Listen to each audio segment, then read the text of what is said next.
Bueno, qué alegría tener acá hoy una persona de lujo que es un amigo y es el jefe de nuestros hijos, el jefe del futuro, del presente de nuestra comunidad y un hombre que tiene tantas historias, muchas alegres, algunas no tan, y hoy vamos a disfrutar mucho con nuestro amigo socio Sebastián Medina, pero antes quisiera pedirle a Daniel que nos dirija algunas palabras. Muchas gracias, Daniel.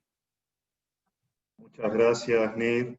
Ya iba a decir también gracias, Sebastián, por la costumbre, pero hoy estamos muy felices todos, con la expectativa muy alta, en uno de los momentos más lindos de la semana, estos miércoles a las 6:30, donde todos juntos podemos conocer más de nuestros amigos.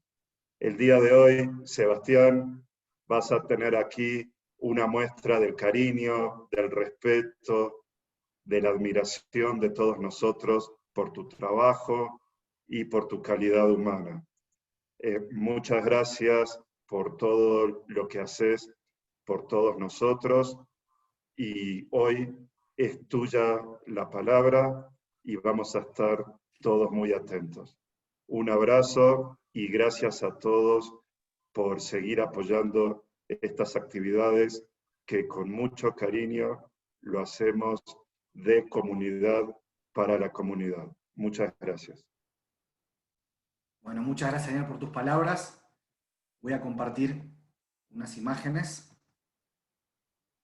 Un segundito.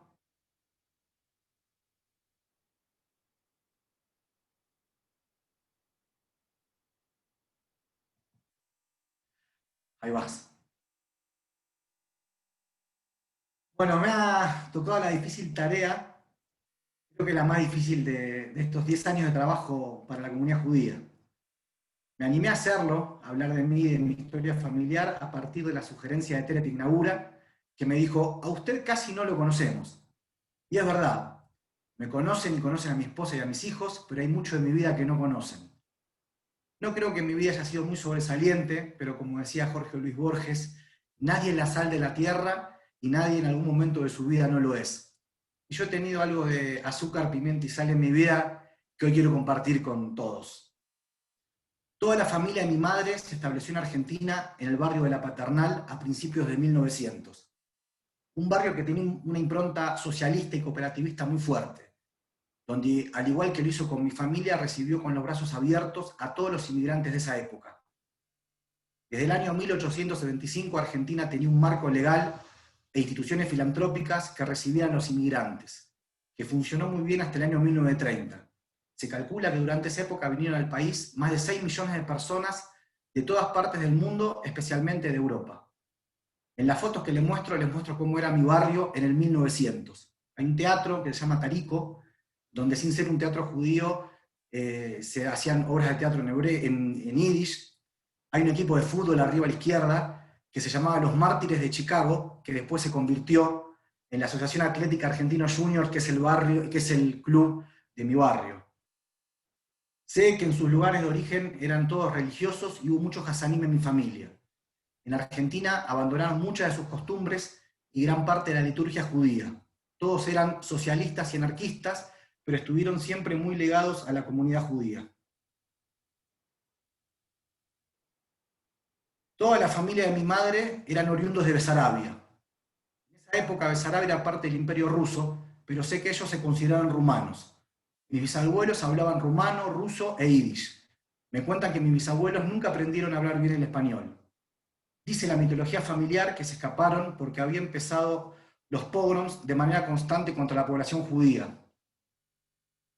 Y también porque no querían hacer el servicio militar zarista, que era muy cruel y muy extenso.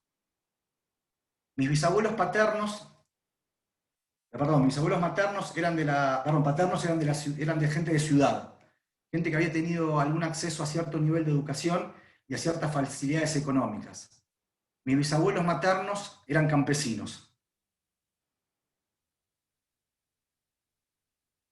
Mucho no conocemos acerca de las historias de esa época porque ellos se negaban a hablar. Sufrieron mucho en la separación con sus familias, con los que no se vieron nunca más. Las guerras diezmaron a todos los que quedaron. Mi bisabuelo paterno pudo solamente rescatar a una hermana menor. De la historia de mi padre, muy poco sabemos. Su madre lo abandonó siendo un bebé en manos de su tía. Esta historia parece una novela mexicana, pero es la historia de mi padre. Su madre quedó embarazada en la ciudad de Córdoba y se vino a Buenos Aires muy joven porque le echaron de su casa. Y se casó con un señor que le puso como condición que deje a su hijo.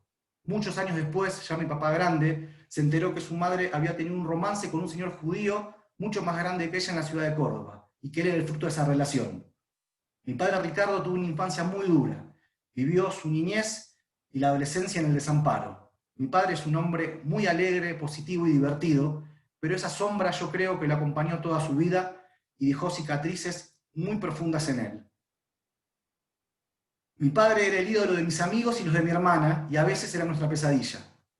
Cuando había reuniones de padres en el colegio, nosotros temblábamos, porque iba y levantaba la mano y preguntaba cualquier cosa. Recuerdo una vez que una profesora estaba explicando que estábamos estudiando los ríos de Europa, y él levantó la mano y preguntó delante de todos: ¿el Rin es navegable? Otra vez de vacaciones en San Luis, que es una provincia de sierras y ríos, muy similar a algunos de los paisajes de la sierra ecuatoriana, mi papá decidió que nos íbamos a ir de aventura y dejó el auto en un camino de tierra y nos metimos en la montaña. Llegamos a un alambrado y mi padre, en contra del criterio de mi madre, decidió pasarnos a todos por arriba del alambre de púas para seguir la travesía. Caminamos unos pasos y escuchamos unos ruidos de un animal que bufaba y venía corriendo hacia nosotros. Mi madre gritó: ¡un oso, un oso! Y mi padre nos lanzó a todos por arriba del alambre y él también se arrojó. Salimos todos raspados y magullados y al final era un simple burro. No sé cómo tiene un uniforme de piquetero, no sé cómo lo consiguió. Los piqueteros son una agrupación social que cortan todo el tiempo en las calles de Buenos Aires como medida de reclamo. Aún hoy a veces sale con ese uniforme a pasear al perro y lo insultan todos desde los autos y los negocios y él los saluda como si fuese una reina de belleza. Mi padre sigue siendo hoy, a los 74 años, un chico.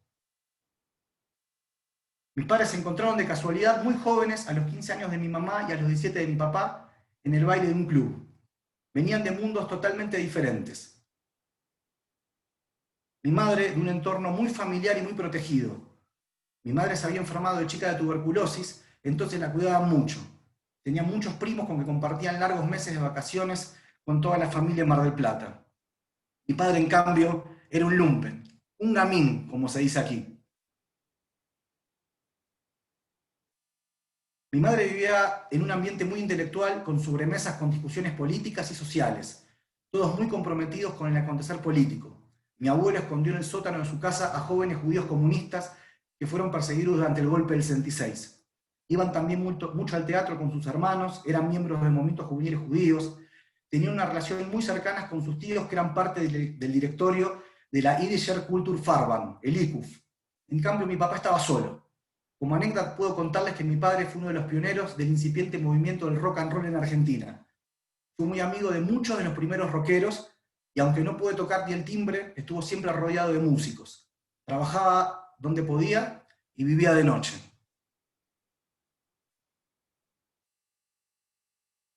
Se encontraron dos mundos diferentes y se casaron en el año 1973 y en el año siguiente nací yo y a los 4 años mi hermana Sheila. Conmigo mi madre tuvo un parto muy difícil, ya que nací con forceps. Cuando mi padre fue a verme a la nursery y la enfermera me levantó del Moisés para que pudiera verme detrás del vidrio, mi papá se puso a llorar. No de la emoción, sino del susto, porque tenía la cabeza en forma de cono, la cara hinchada como un boxeador y estaba todo violeta. Dijo: pobre Elena, qué feo que salió.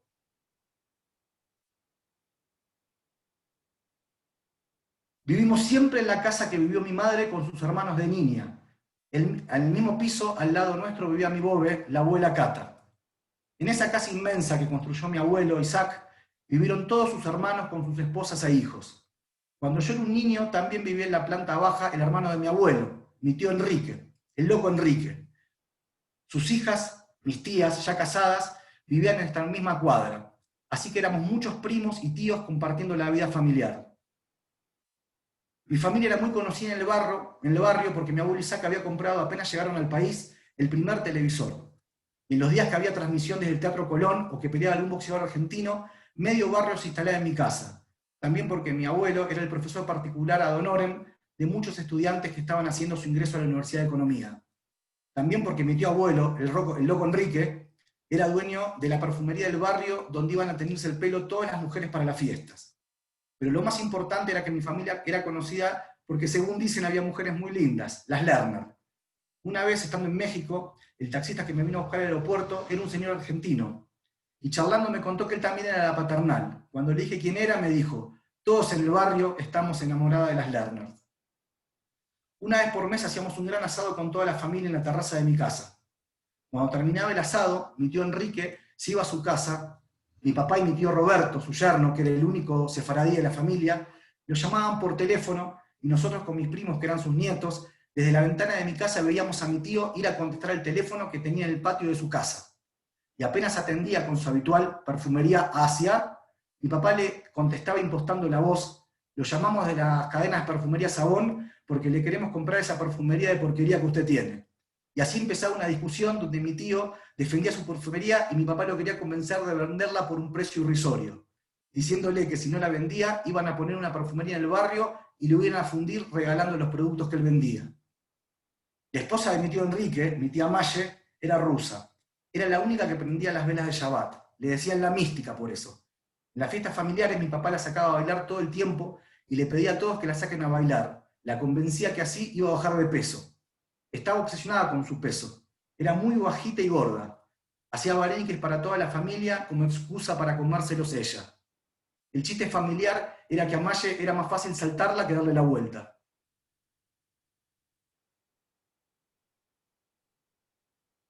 Después estaba mi tío Yosale, que era el otro hermano de mi abuela, de mi abuelo, perdón, y era el intelectual de la familia, y tenía un carácter espantoso. Era un acérrimo antiperonista, ateo ultranza y un poco insoportable. Fue el director de la Dirección General Impositiva por muchos años y siempre despotricaba porque decía que los argentinos éramos todos evasores. Siempre arruinaba las fiestas con comentarios políticos. La cena de Pesaj la hacíamos en su casa con toda la familia. Hacíamos un ser muy corto y él se fastidiaba y decía, ¿cuándo terminamos con esta farsa y podemos comer en paz? Los hermanos de mi mamá son Juan y Silvia, pero todos los conocen como June Meyer y Bubá. Todos en mi familia tienen apodos. Mi mamá es Popola. Crecí con la familia de mi madre alrededor mío siempre, y con mi abuela Cata, que era la reina del drama. Podría haber sido tranquilamente la madre de Woody Allen. Tenía frases de cabecera que siempre los nietos recordamos con mucho amor.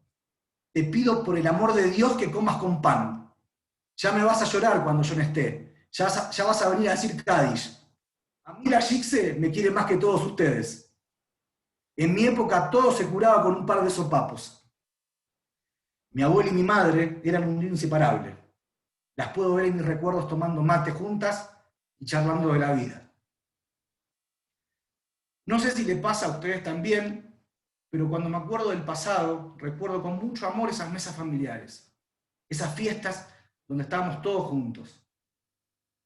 Daría lo que fuera por volver un ratito del tiempo atrás y volver a esos tiempos felices. Voy a contarles un poco de mí. Hoy un psicólogo diría que era un niño hiperactivo. En esa época, que no había tanta etiqueta diagnóstica, era solamente insoportable. Me mandaban a 2 jardines de infantes. Uno de la colectividad judía que se llamaba El Sarmiento, que era un jardín progresista con una marcada inclinación artística, y que fueron los primeros en desarrollar la teoría constructivista en Buenos Aires. Fíjense que el único que está sin uniforme y haciendo muecas en la foto soy yo. A la tarde iba al colegio del Estado. Mi mamá me contó, cuando fui más grande, que no quería que viva en un gueto judío. Pero yo sé por mi padre que no sabían qué hacer conmigo, que tenían la teoría que si me cansaba mucho iba a estar más tranquilo. Casualmente, o no tanto, fui mis 2 primeros años a la primaria del Colegio del Estado República del Ecuador. Ya desde el principio empecé mal porque era zurdo y me obligaban a usar la diestra. Me hacían llenar cuadernillos interminables de caligrafía para corregir ese supuesto defecto. Hoy a la distancia veo que desde el primer momento de mi historia académica sentí un peso asfixiante por la institución escolar. La maestra y la psicóloga a la que iba le recomendaron a mi familia que necesitaba un colegio muy estricto, con mucha exigencia académica. Y casualmente o no, me escribieron en el colegio Alberto Einstein. Era un colegio privado cuyos dueños eran judíos y más del 90% de la población también lo era. Pero era una cárcel. Todo era motivo de sanción. Había 3 notas posibles, 10, 7 y 1.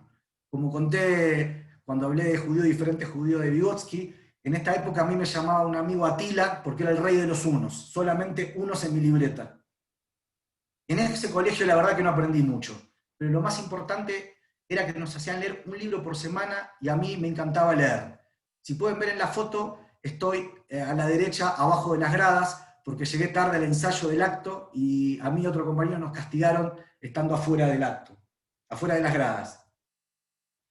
Les recuerdo también que en esa época Argentina gobernaba un triunvirato militar que había llegado al poder en el año 1976 y que perduró hasta el año 1983. Fue una dictadura muy cruenta que dejó profundas huellas en el inconsciente colectivo de mi país y mucho más también en la comunidad judía, donde el número de desaparecidos fue proporcionalmente muy alto. A uno de mis mejores amigos, la dictadura militar le había secuestrado y matado a sus padres.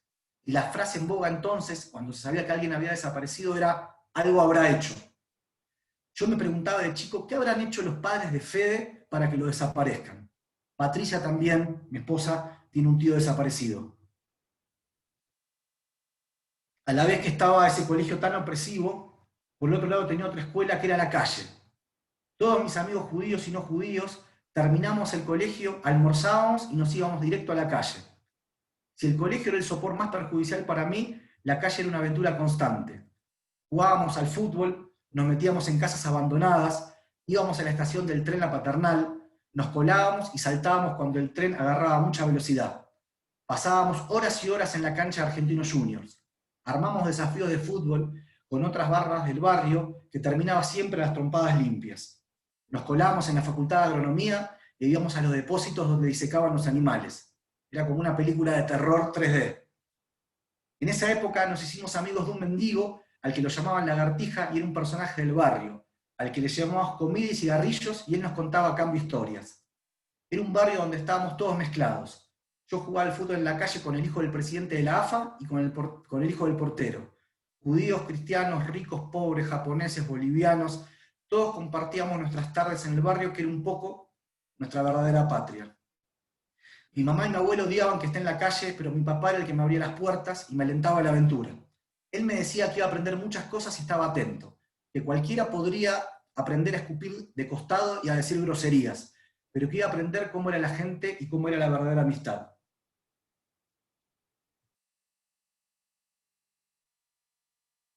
A la par que iba al colegio y estaba todo el día en la calle, había aparecido a mis 7 años la Tnua, mi Tnua, Israel Atzeira.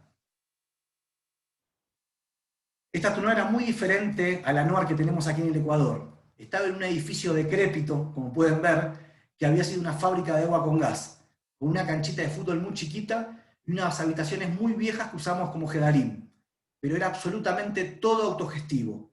Hacíamos todo, todos.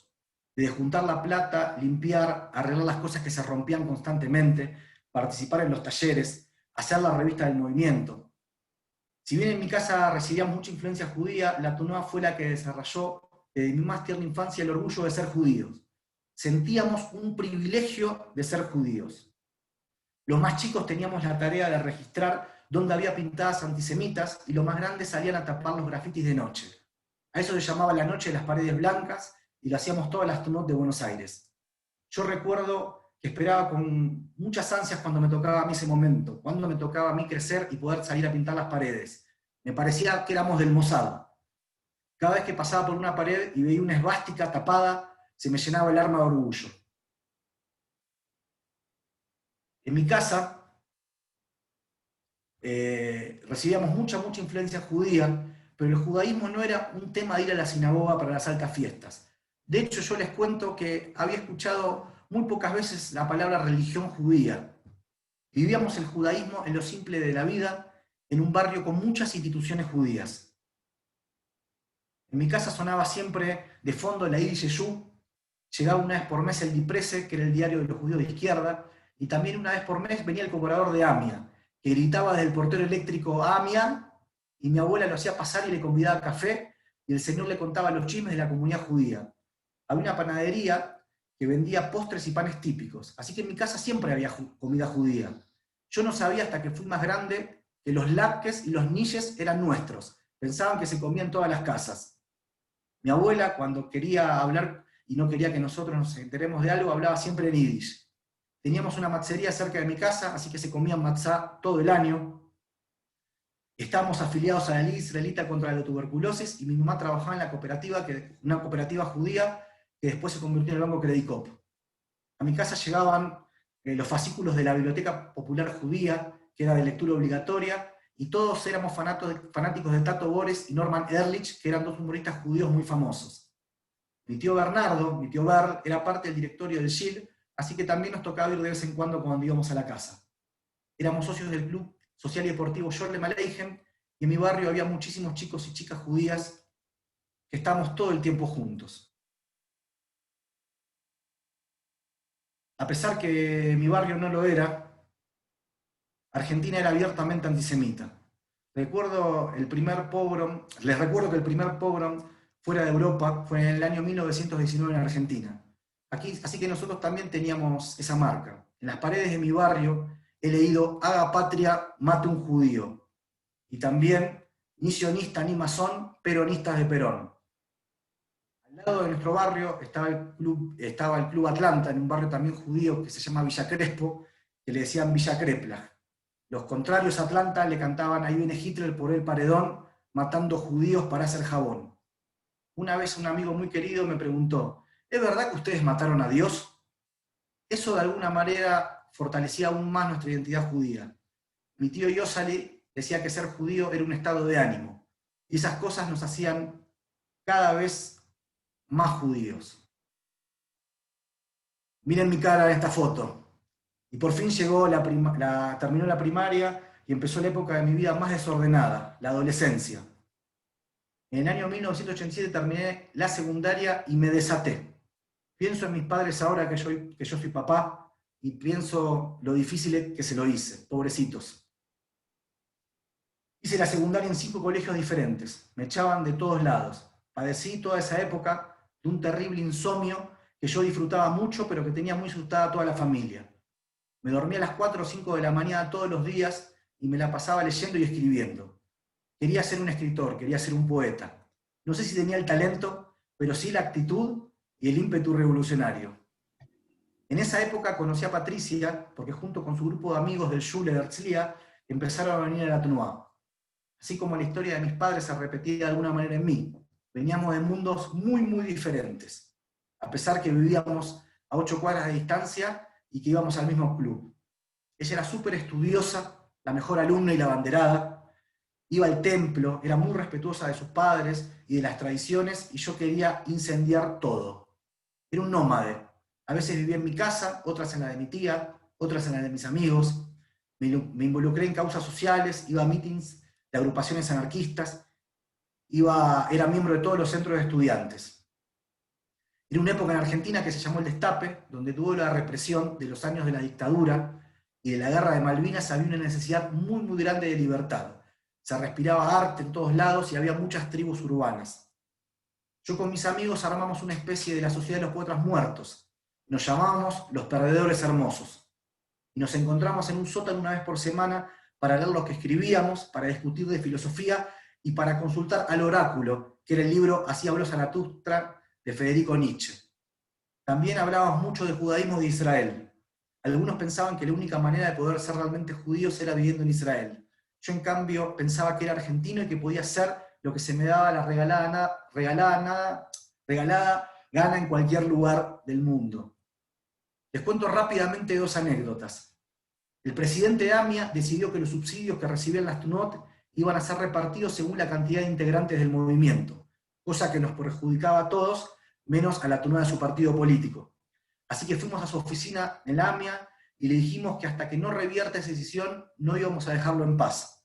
Entonces lo seguíamos en turnos a todos lados, le cantábamos canciones en su contra, hacíamos guardia en la puerta de su casa con pancartas y banderas, y cada vez que hablaba en público íbamos a silbarlo hasta que cedió y dio marcha atrás.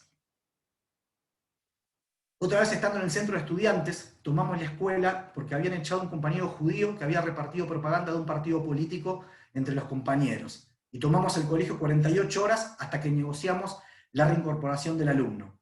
Cuando después de muchas negociaciones con la directora y un delegado del ministerio acordamos el cese de hostilidades, estaba todo el colegio reunido en el patio central y desde el escenario el delegado del ministerio estaba a punto de informar que se había llegado a un acuerdo y que el alumno iba a volver. Cuando el delegado del ministerio agarró el micrófono, desde el fondo un alumno gritó: ¡rompan todo! Y rompieron todo. Fue un caos. Salí en el diario como uno de los cabecillas del caso Lieberman. Recuerdo cuando llegué a mi casa la cara de mi abuela y de mi madre. Otra vez Patricia se había ido de vacaciones con su familia y me había llamado por teléfono Patri, y me dijo que habían alquilado una casa con un toldo naranja. Así que sin decirle nada a mis padres, ni a Patricia, decidí ir a visitarla. Me tomó un bus y un viaje que era de 4 horas lo hice en 9, porque el bus paraba en todos los pueblos. Llegué a la madrugada y me quedé en la estación, pensando dormir ahí hasta que se haga de día. Al rato se pusieron a pelear 2 mendigos con cuchillos y botellas, así que me fui corriendo a la playa. Me dormí debajo de una carpa y cuando se hizo de día estaba lloviendo, así que entendí que no iba a ir nadie a la playa, y me puse a buscar por la ciudad la casa con el toldo naranja. Como no lo encontré, me fui a la radio del lugar y le pedí al locutor que pase este mensaje. Tía Clara, mi suegra, llegué a San Clemente y no tengo la medicación para el asma. Por favor, vení a buscarme rápido a la radio. Bajé a fumar un cigarrillo y vi como mi suegra y Patricia venían corriendo desesperadas por las calles de la radio. Mi suegra casi me mata y mi mamá casi se muere porque no sabía dónde estaba. Por suerte, estaba la TNOA, que fue mi salvación, que me da un marco social y de contención, y también una identidad judía muy grande y muy fuerte. Y un marco para desarrollar lo que más me gustaba, que era lo único que me gustaba, que era la posibilidad... Perdón, se me fue. Que era la posibilidad de ser un educador y de poder transformar las cosas con mis amigos. En el año 1993, sin terminar la secundaria, junto a Patricia y otros amigos, nos fuimos a Israel durante un año. Mi mamá antes de irme me decía: por favor, Sebi, cuídate mucho, no hagas locuras. Estaba aterrada mi vieja. Después del nacimiento de mis hijos, creo que fue lo más importante que me pasó en la vida. Más allá de las experiencias fantásticas y formativas, decidí volver a Argentina y estudiar educación y psicología. Si lo único que sabía hacer era liderar un grupo y educar, lo que iba a hacer de manera profesional, y eso iba a ser mi vocación y mi carrera. Si hay padres en esta charla, y si hay jóvenes, los invito a todos a realizar ese viaje. Ese viaje es la Akshara, y les aseguro que les va a cambiar sus vidas para siempre, como lo hizo con la mía. Volvimos a la TNOA, a dirigir la TNOA, y pasó algo terrible.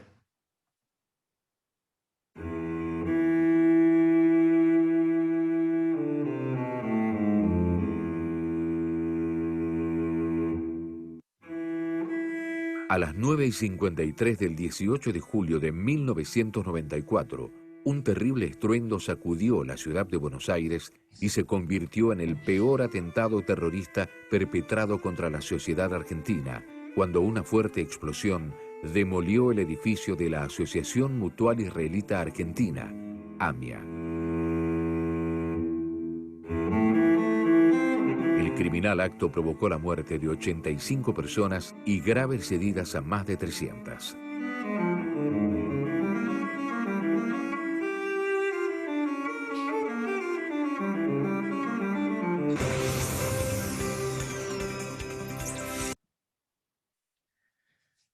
Era mi época cuando fue lo de la AMIA. Fue terrible.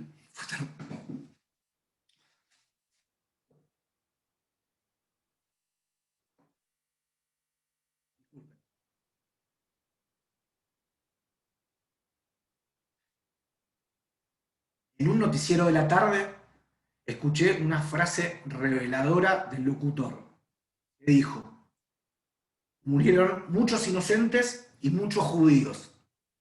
Quería ir a la radio y matarlo. El señor de alguna forma estaba transmitiendo que éramos culpables. Y paradójicamente, con el atentado de la AMIA, me sentí más que nunca comprometido con mi comunidad y con mi pueblo. Y ahí decidí que iba a seguir la carrera comunitaria, que me iba a dedicar toda mi vida a trabajar para fortalecer la comunidad judía. En esa época se hablaba todo el tiempo que iba a haber otro atentado, y nosotros estábamos aterrados. Teníamos 19 años. Ya no eran historias que le pasaban a otros o que habían sucedido en el pasado. Ya nos pasaba a nosotros. Nosotros, a pesar de todo, decidimos no parar. Decidimos con mi grupo de amigos seguir educando y seguir nuestra vida judía más fuerte que nunca. Y así terminé mi paso por la TNUA, terminé la escuela secundaria, no saben lo que rezaba mi abuela y mi familia para que eso suceda, y me inscribí en la carrera de psicopedagogía. A la par que estudiaba y trabajaba como madrija en instituciones judías sociodeportivas, hacía el curso de acompañante terapéutico y dirección comunitaria, trabajaba en la pizzería de mi padre. Y la verdad es que hacía todo mal. Una vez, descongelando una heladera, para abreviar el tiempo, en vez de botar agua caliente con sal, agarré un martillo y empecé a golpear el hielo y rompí la serpentina de gas. Cerré la heladera y me fui callado. Otra vez mi padre había sacado un auto recién nuevito de la concesionaria y yo estaba parado en la moto, me caí y le rompí el auto, que todavía no tenía seguro. Una vez también un cliente le pegó una bofetada a su hija en la pizzería y yo salté del mostrador y me agarré a trompadas y lo eché. Así que mi papá tenía muchas más ganas que yo de que me vaya de ahí. A una cuadra de la pizzería de mi viejo había un instituto de menores, una cárcel para chicos, y la gente que trabajaba ahí iba a comer donde mi papá. Y mi papá, sin que yo sepa, le pedía que me den una oportunidad, que yo sabía hacer actividad para chicos, y le contestaban que no era un ambiente para mí, que era muy jovencito. Una vez de la nada vino una trabajadora social y le dijo a mi padre: Ricardo, se acaba de ir un franquero, que venga su nene que le vamos a hacer una prueba. Ese día cambió mi vida para siempre.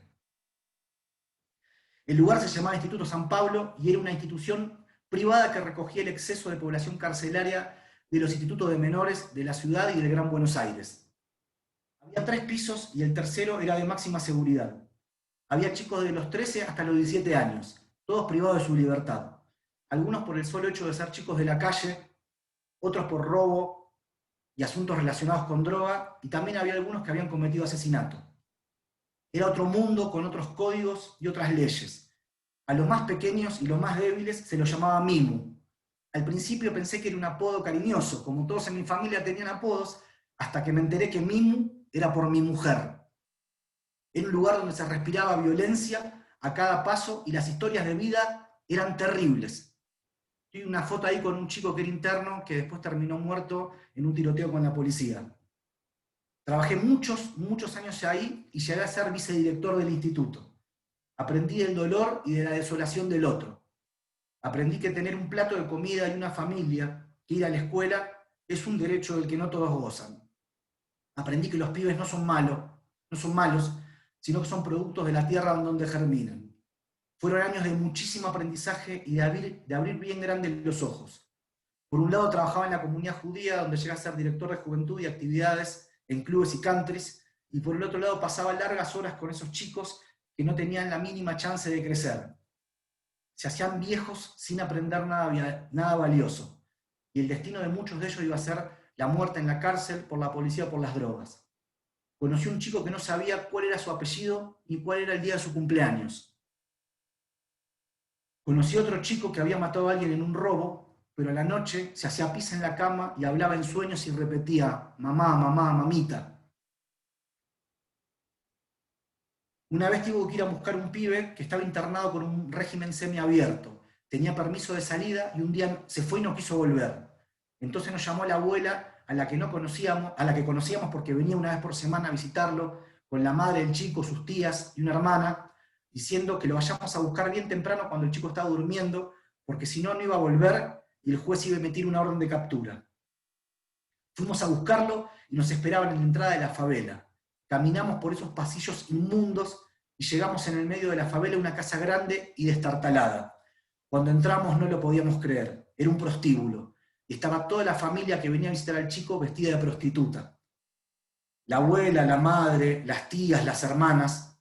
El chico, No, le das un lugarcito en esa silla. Ahora. Shani Boishvi.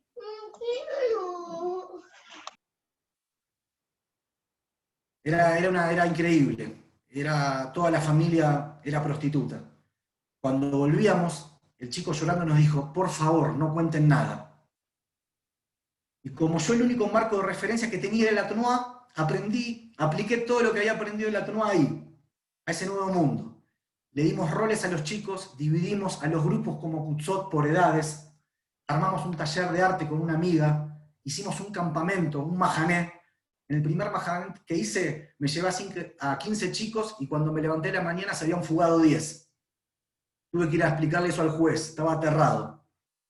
El lugar era frío y gris y lo decoramos como decoramos la TNUA, con las manos pintando. Hicimos un taller de empleo y conseguimos algunas pasantías en el barrio. Armé un torneo de fútbol con otros institutos de menores y el Consejo del Menor y la Familia, que es como la DINAPEN, nos prestó la cancha de fútbol de un neuropsiquiátrico. Así que jugábamos al fútbol con la policía, cuidando que no haya fugas, y los locos eran la hinchada. Una vez un loco hizo de referí y casi se suspende el torneo porque cobraba cualquier cosa y lo querían matar. Dejé de trabajar en el San Pablo cuando en el primer tiempo del kirchnerismo nos hacían egresar a la fuerza algunos chicos.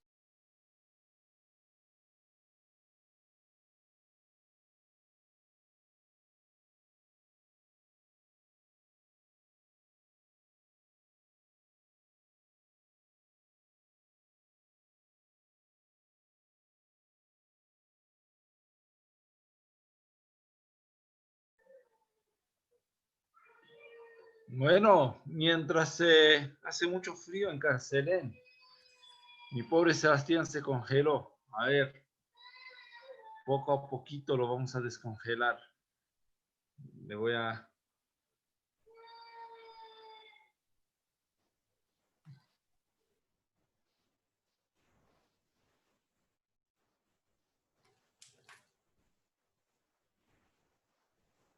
Estamos con...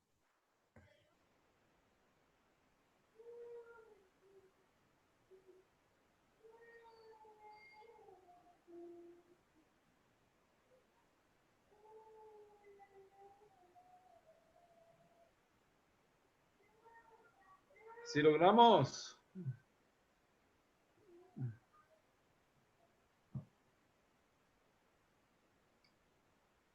Lo único que puedo pensar es se les fue la luz.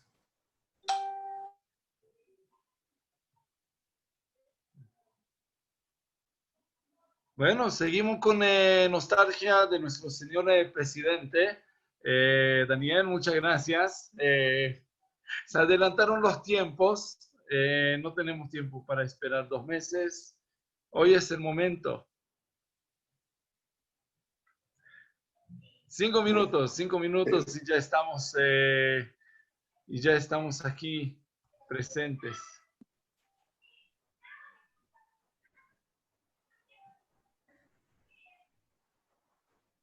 Nir, gracias. Ya estamos reconectando. Del día de ayer fue estupenda. No dije nada, pero fue estupendo.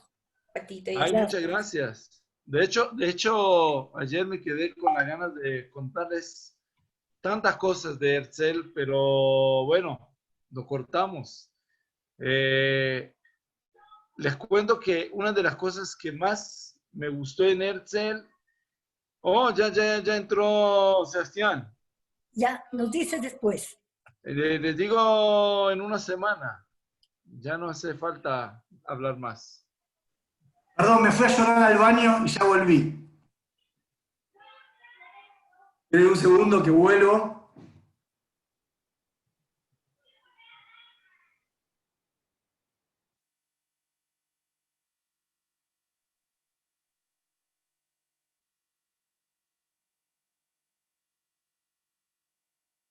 Aquí está. Le estaba contando del Instituto de Menores del San Pablo, ¿sí?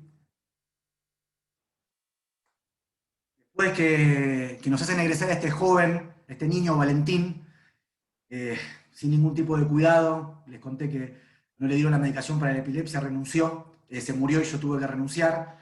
Empecé otra etapa de mi vida hermosa, empecé a trabajar en BAMA. Beit HaMechanej Yehudi, la Casa del Educador Judío, que era una institución que la habían creado la AM y la Sochnut en el medio de la terrible crisis del 2001.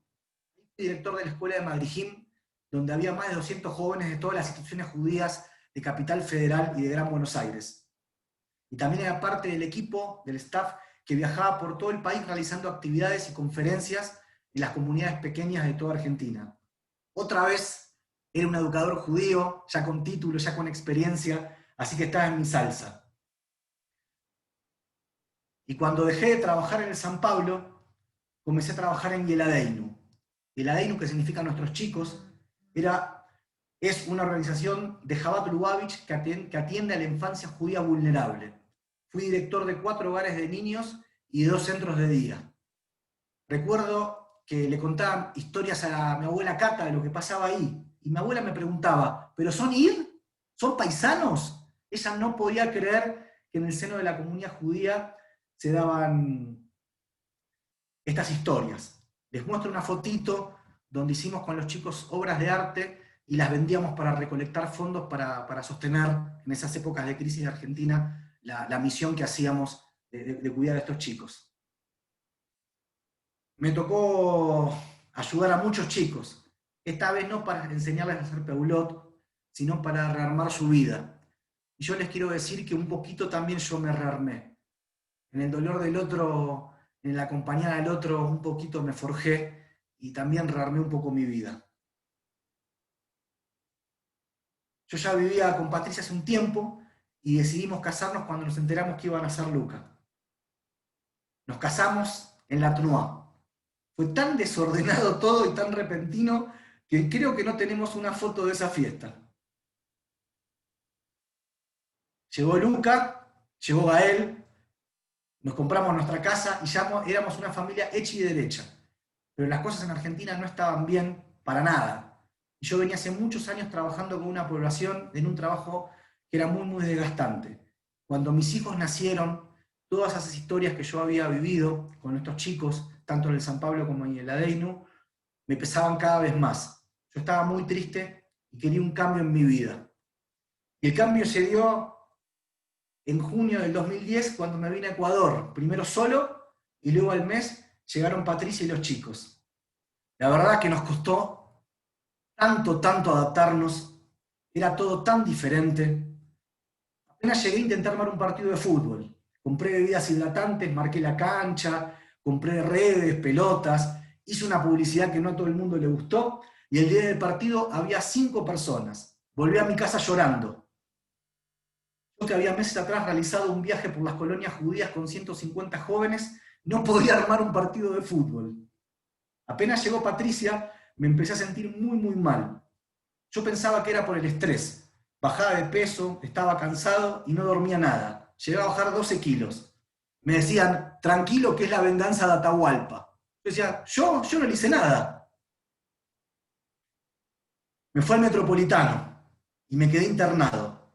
Luego de hacerme unos estudios vino un doctor muy joven y muy amable y me preguntó si yo tomaba inmunodepresores, si tenía antecedentes cardíacos, si padecía de lupus, y muchas preguntas con muy poco tacto. Nadie me decía que tenía. Al rato llegó un doctor todo bronceado, impecable, con los dientes blancos, con un reloj gigante de oro. Y me dije, estoy jodido. Si mandaron a este para hablar conmigo, estoy frito. Y me dijo el doctor que estaba hipercontráctil y que no sabía qué le pasaba a mi corazón, pero creían que era un problema hormonal. Al otro día me iba a hacer un estudio muy específico en el hospital que estaba enfrente. Yo pensaba, qué gran historia para la comunidad judía del Ecuador. Traen un director y al mes se le muere. De esto no se van a olvidar más. Pero yo me sentía realmente muy mal. Al otro día me preparan para ir al consultorio que queda enfrente del metro y la ambulancia no llegaba. Entonces el enfermero decide que me va a llevar él mismo.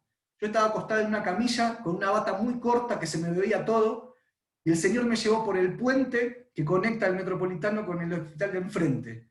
La gente pasaba, me miraba, yo intentaba taparme para que no se me vean los calzones.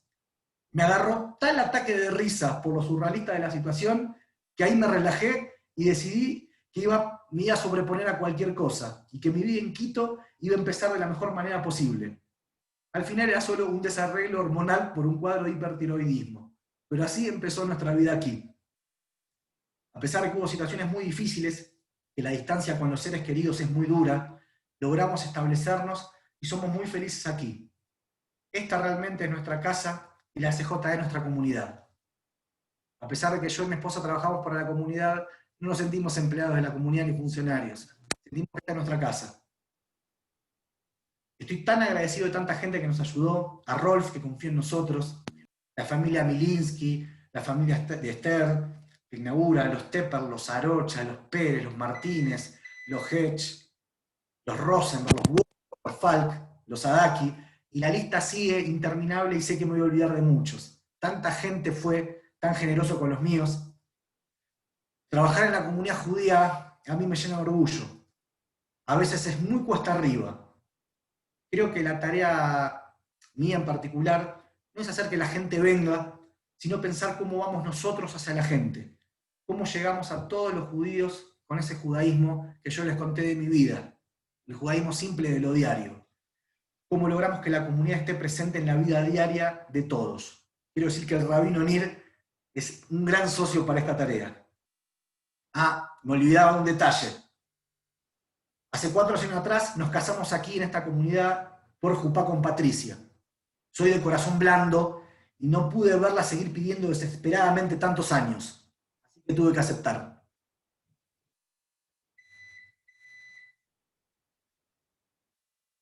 En el año 2015 tuve el golpe de suerte más grande de mi vida. Casi por casualidad empecé a trabajar con Danny Walker en un proyecto con jóvenes futbolistas en la ciudad de Azogues. Ahí pude decirles que empecé a conocer realmente el Ecuador, el otro Ecuador. Luego el proyecto se mudó a Guayaquil y actualmente trabajo en Sociedad Deportiva Aucas. Mi trabajo consiste básicamente en darle otra mirada a la que se tiene sobre la vida de los futbolistas. Ayuda a pensar cómo hacer para que los jugadores, cuerpos técnicos y el personal de apoyo disfruten de lo que están haciendo. Que el trabajo sea ordenado, pero que fundamentalmente nos podamos ver a todos como un equipo, como una kutzá. Paso muchas horas juntos con ellos y sé que tenemos, y trato de transmitirlo, que disfrutar de lo que hacemos para que los resultados sean los mejores posibles. Trabajo con jóvenes de la Casa Club. La gran mayoría de ellos son jóvenes de todos los rincones del país que persiguen el sueño en un ambiente muy competitivo y muy difícil. Jóvenes con muchísimas carencias de todo tipo.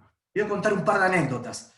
Estoy haciendo una actividad con los chicos jóvenes en una habitación oscura y le paso a ellos una cajita de fósforos para que la enciendan, y en la oscuridad, mientras duraba el fósforo, la luz del fósforo, tenían que pensar en deseos lindos para sí, para sus familias. Entonces uno enciende y habla de su familia, que estén todos bien, que llegue a ser jugador de fútbol, el otro pasa y dice que su hermanita se cure, que el técnico de la selección le dé una oportunidad, y le pasamos a un chico que viene de un hogar muy, muy difícil, la cajita de fósforos en la oscuridad, él lo enciende y dice last night y lo apaga. Y antes que pase la cajita yo le digo, flaco, last night, la otra noche, y él me decía, no, last night. Y se señalaba las zapatillas, era last Nike. El chico quería un par de zapatillas. Yo me reí muchísimo con esa anécdota, pero después me di cuenta que este chico no tenía sueños, quería un par de zapatillas para su vida. Y yo, que vengo de trabajar en la comunidad judía, con todos los jóvenes, decía, qué injusticia, este pibe no sabe soñar. Y así que un poquito mi tarea con este y otros muchachos es enseñarles a soñar. No le voy a hablar de fútbol, pero le voy a contar que nosotros los mandamos al colegio en el Aucas, van a un colegio privado que se llama John Austin, les enseñamos a cuidarse en todo sentido, desde lo sexual hasta con sus familias. Los llevamos al cine, al médico, les enseñamos a usar una computadora y a higienizarse. Hay chicos que yo les enseñé a usar el cepillo de dientes. Tenía un jugador con el que empezamos a ahorrar dinero para el futuro, y el chico tenía como unidad de medida el combo de KFC. Me decía, Seba, ya tenemos como 50 combos, ¿no? Ni siquiera tenía la unidad de medida del dólar. Pero lo más importante de eso es que no decía ya tengo, sino decía ya tenemos como 50 combos. Esa simple frase a mí me hizo pensar mucho cómo es necesario, todos necesitamos al otro para progresar. Y el AUCAS me da la posibilidad de ser esa persona, aunque yo creo que los otros me ayudan a mí a progresar más que yo a ellos.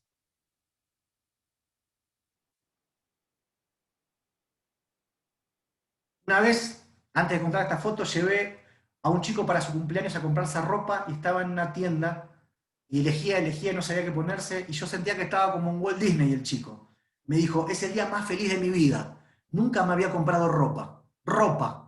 Lo llevé a comprarse calzones, medias y un pantalón. Nunca se había comprado algo él, nunca se había elegido algo por él. Otro niño muy, muy pequeño, que apenas llegaba a la casa club, me dijo, cuando yo sea grande voy a ser Pepa.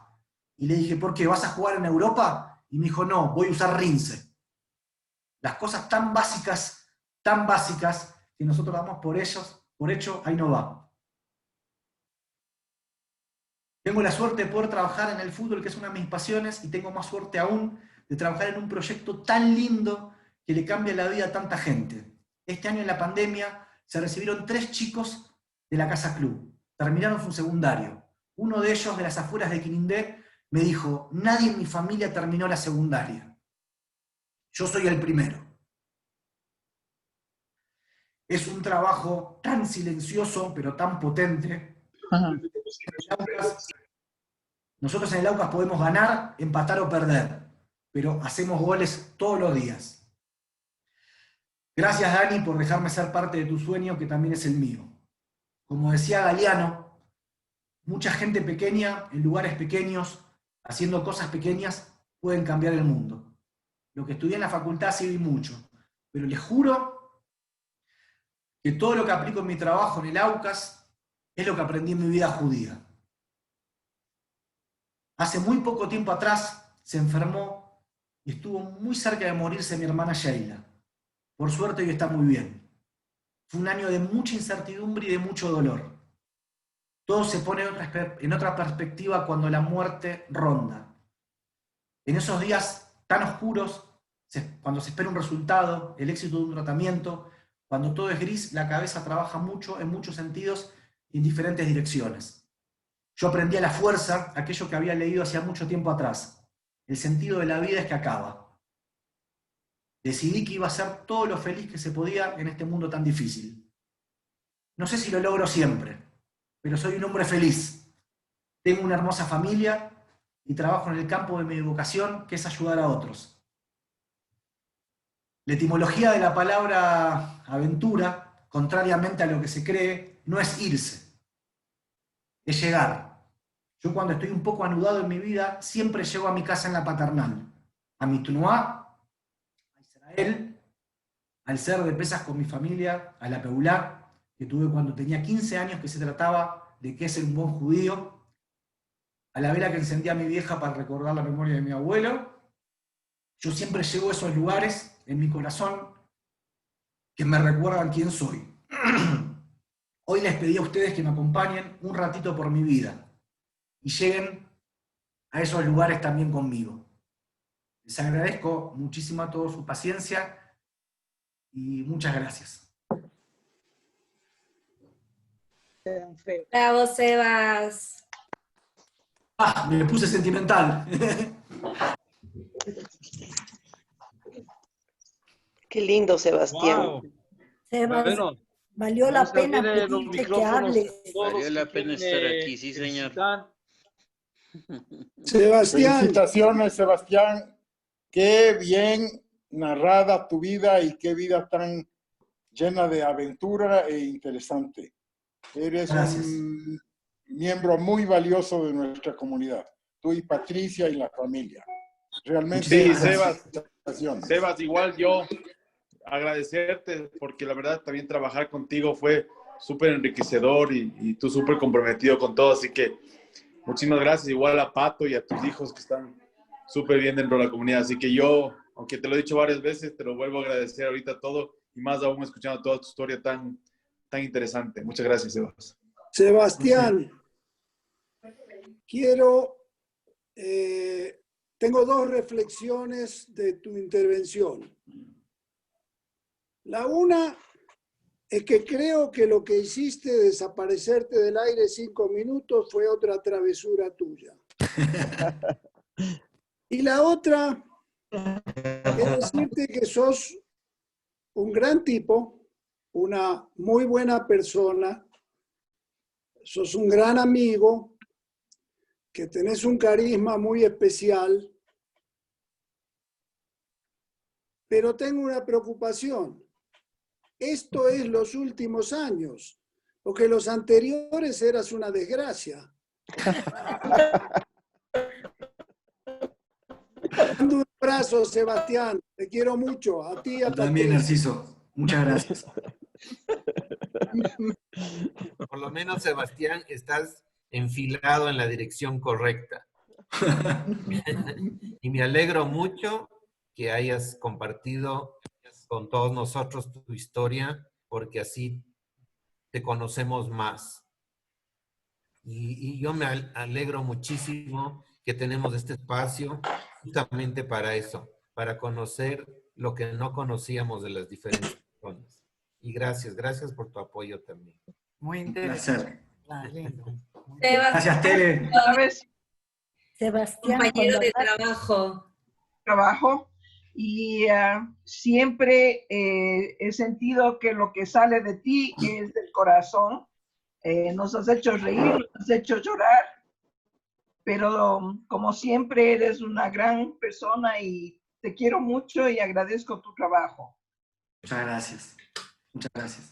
Muy bien, señor juez. Cuando hubo en Argentina,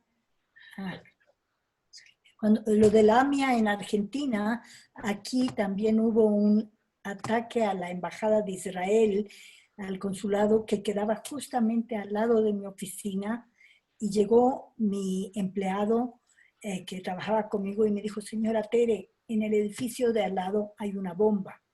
Y yo le dije: no puede ser. Me dijo: sí, en la Embajada de Israel hay una bomba. Dije: ¿y usted cómo sabe? Me dijo: porque acabo de entrar y acabo de verla y los policías están tratando de desarmarla. 2 minutos más tarde explotó esta bomba justo en las escaleras de la Embajada de Israel y claro, rompió todos los vidrios de la oficina. Fue un poco terrorífico y había, después mirando, hubo gente, creo que 2 personas muertas en la calle que justamente pasaban por ahí, y también los policías que estuvieron ahí. No sé cuánto daño causó, pero fue exactamente, digamos, un acto terrorista, no como la AMIA de Argentina, pero fue un poco miedoso, o muy miedoso. Nosotros, Tere, aprendimos que no hay que parar. No hay que parar. Querían cerrar la TNUA, quería que no se hagan actividades por mucho tiempo. Tal vez fue un acto de inconsciencia, pero nosotros sentíamos que teníamos que continuar con la educación judía. Y estoy muy orgulloso y me alegro mucho que con mis amigos decidimos eso. Querido Sebas, voy a tratar de no emocionarme un poco, pero bueno, así estoy. Tú me conoces. Estoy muy contenta que hayas compartido tu historia con nuestra comunidad. Yo la conozco bastante, me he reído mucho, me ha emocionado algunas historias tuyas. Estoy feliz por el tiempo que dedicas a los jóvenes, tanto en el AUCAS como en la TNUA.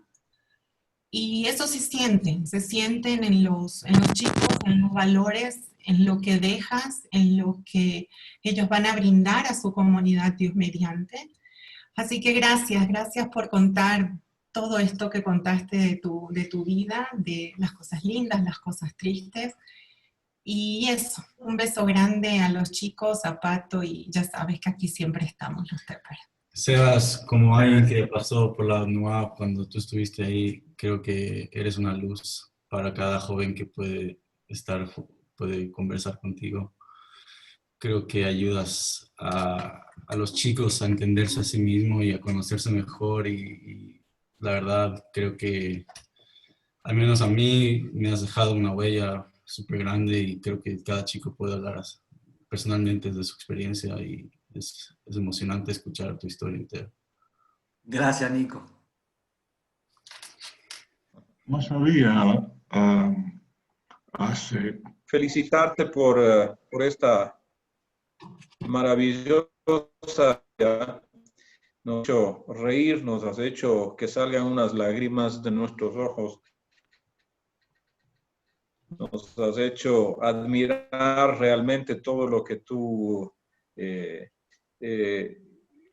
y hay una alegría que creo que te olvidaste de mencionar. Eso es que el Aucas le ganó a la Liga 2-0 la semana pasada. Supongo que... Pero no pudo con el Independiente.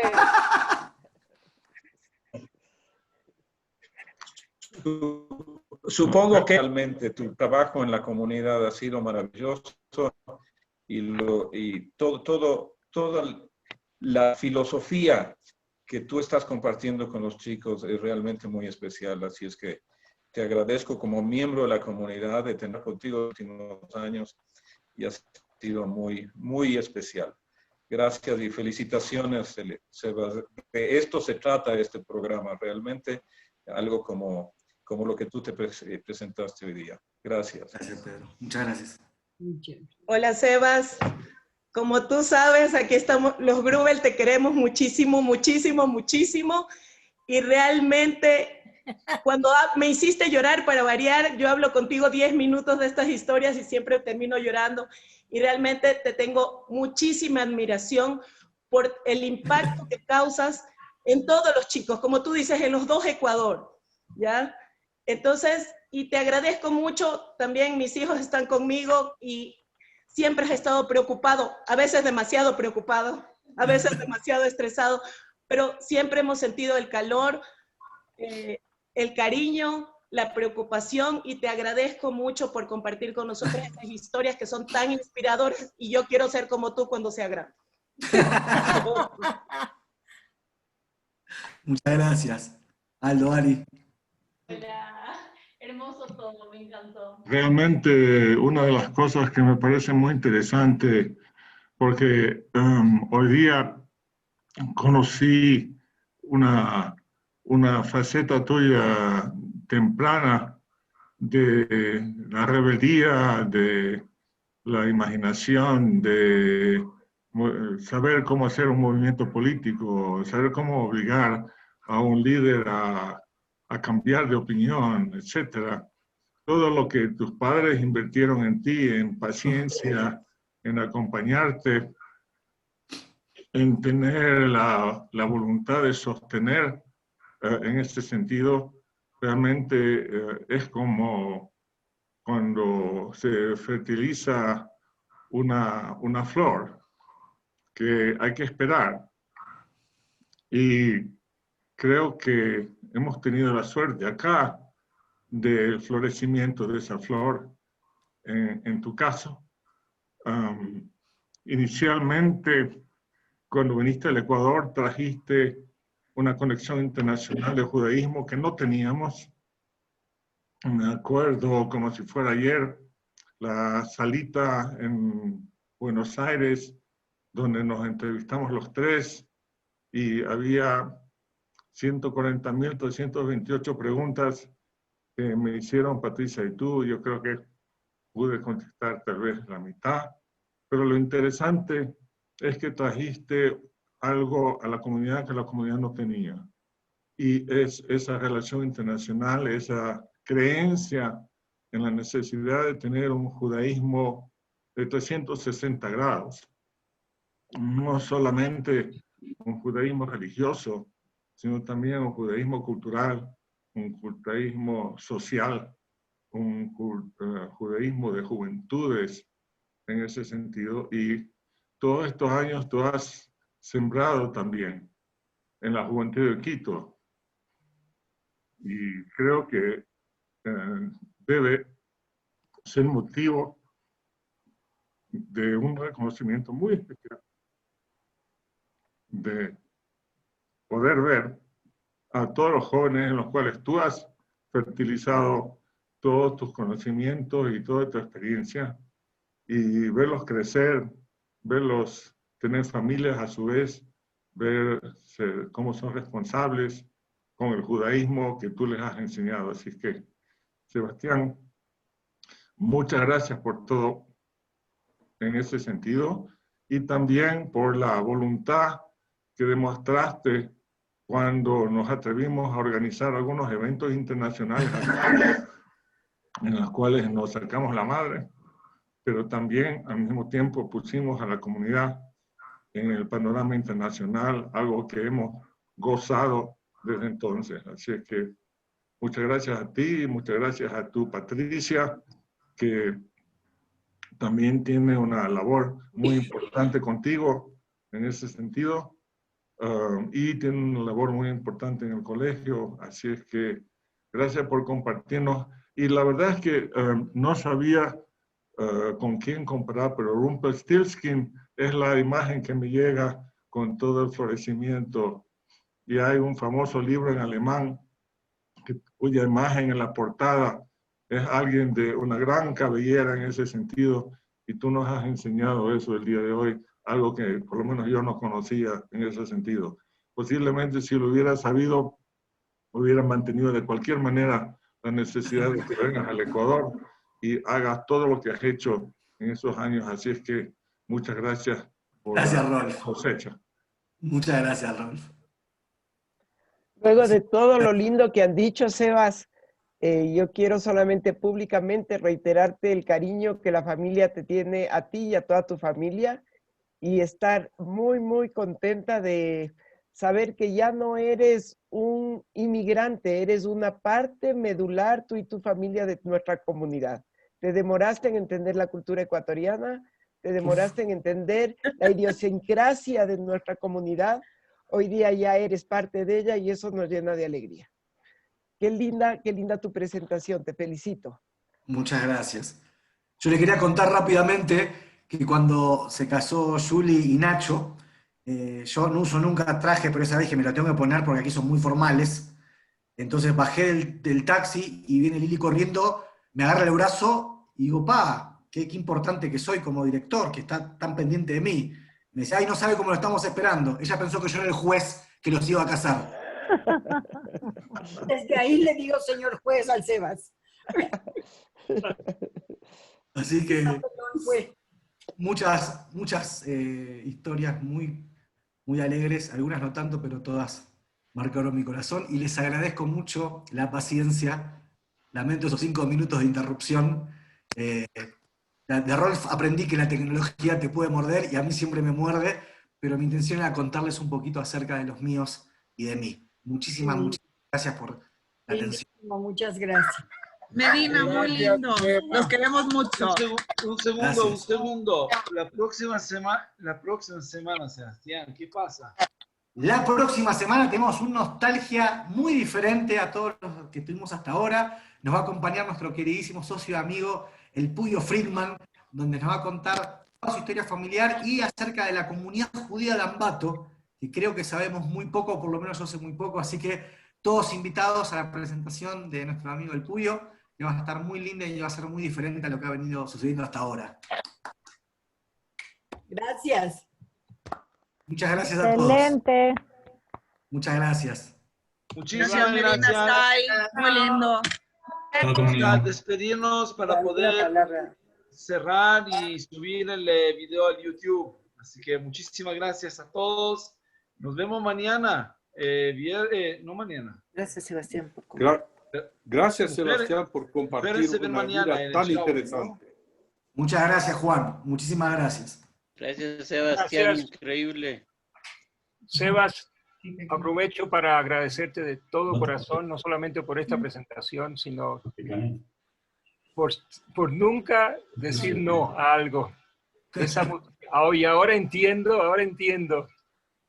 todo tu bagaje y todo tu positivismo para poder solucionar cosas y que nunca haya un no, sino siempre sí lo vamos a solucionar, y te agradezco porque justo cuando ustedes llegaron es la época donde yo me estaba pegando más y más a la comunidad, y justo Rolf fue también una de las personas claves que me dio una patadita ahí para también estar más activo en la comunidad.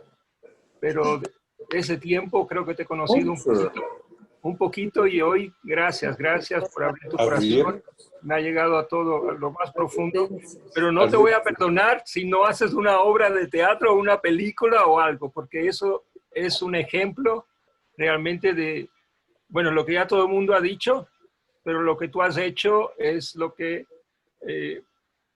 hay que pensar un poco en la educación. ¿sí? Que no importa de dónde vienen y todo lo que pasa en el historia muy camino, inspiradora. pueden llegar a un ser humano así que puede inspirar a tanta gente, ¿no? Y en estos momentos que estamos pasando, Mira, el Cuba. espíritu es lo más importante ahorita, ese tipo de Todavía espíritu. siguen Gracias, gracias. Gracias, Moti.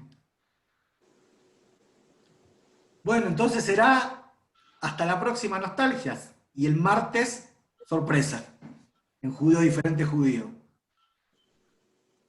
Les agradezco nuevamente a todos. Gracias a ti, Sebas. Gracias, Sebas, qué chévere.